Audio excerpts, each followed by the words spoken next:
Sustain 200 एक ऐसा capsule जिसमें प्रोजेस्टेरॉन हार्मोन आर्टिफिशियल फॉर्म में होता है और आप में से ऐसी कोई ना कोई महिला ज़रूर होगी जिसने गायनिकोलॉजिकल ट्रीटमेंट लिया होगा और उसने कभी ना कभी इस कैप्सूल को इस्तेमाल ज़रूर किया होगा।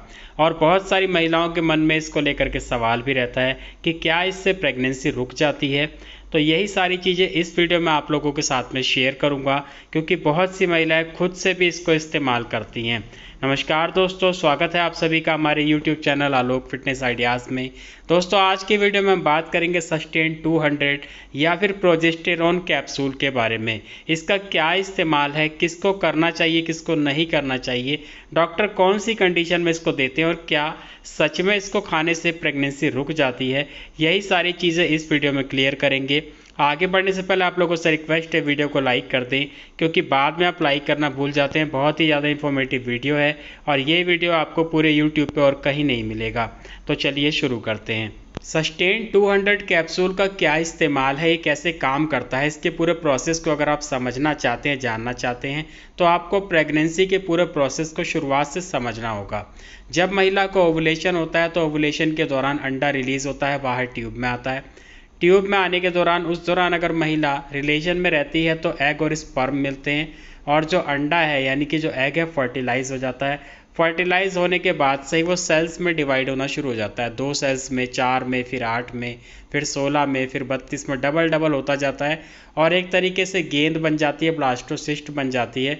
और उसी दौरान से महिला के शरीर में हार्मोनल बदलाव आने शुरू हो जाते हैं, HCG बनना शुरू हो जाता है यानी कि ह्यूमन कोरियोनिक गोनाडोट्रोफिन।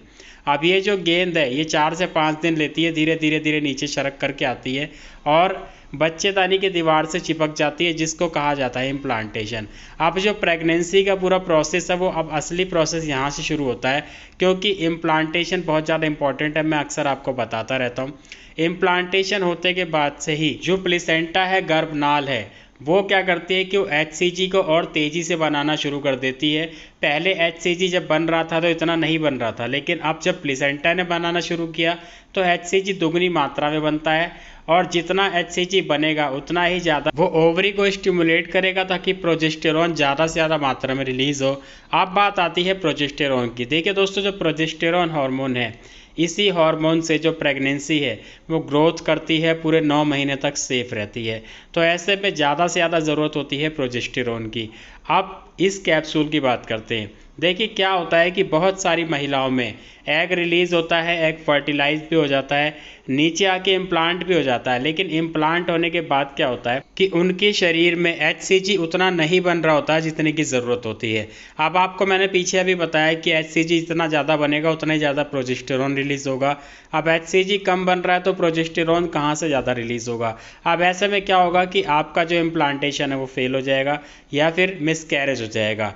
तो इस कंडीशन में डॉक्टर को जब ये लगता है कि महिला काफ़ी लंबे समय से ट्राई कर रही है, बॉडी में इसके प्रोजेस्टेरॉन कम बन रहा होगा, HCG कम बन रहा होगा, तो ऐसी कंडीशन में अलग से ये कैप्सूल उन दिनों में दिया जाता है, ओवुलेशन के बाद के दिनों में यानी कि इम्प्लांटेशन डेज में, ताकि प्रोजेस्टेरॉन की कमी ना हो और इम्प्लांटेशन सक्सेसफुल हो जाए और आगे भी प्रेगनेंसी ठीक से रहे।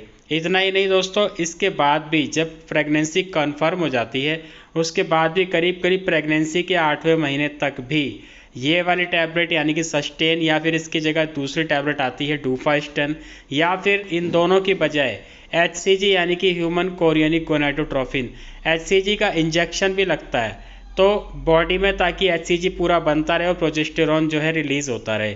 तो इस तरीके से जो है इस टैबलेट का इस्तेमाल किया जाता है। ये तो चीज़ आप समझ गए होंगे। अब बात आती है कि क्या आप इसे खुद से भी इस्तेमाल कर सकते हैं। तो यहाँ पे एक चीज़ आपको बताना चाहूँगा। देखिए, कोई भी मेडिसिन हो, मैं हमेशा आपको एडवाइस करता हूँ कभी भी खुद से आप उसका इस्तेमाल ना करें, क्योंकि बॉडी की क्या कंडीशन है, किस कंडीशन में इसको इस्तेमाल करा जाएगा और इसके कुछ साइड इफ़ेक्ट्स भी होते हैं, ये सारी चीज़ें डॉक्टर ही समझ सकते हैं, आप नहीं समझ सकते।